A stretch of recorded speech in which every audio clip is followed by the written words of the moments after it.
ខ្ញុំជីឡានទៅមួយទៅចាក់បងណាដល់ផុតrồiទៅចាក់បងណាទៅតាមផ្លូវហ្នឹងដែរដល់ក៏ទៅទេអានោះក៏សួរខ្លាំង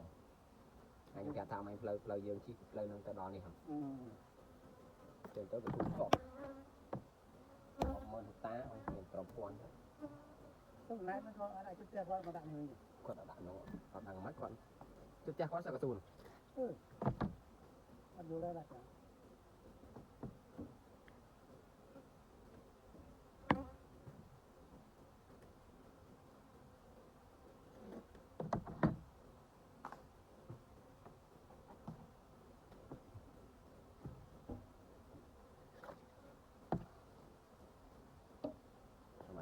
លេង4 4 ការចិត្តទៅ4 4ពេញ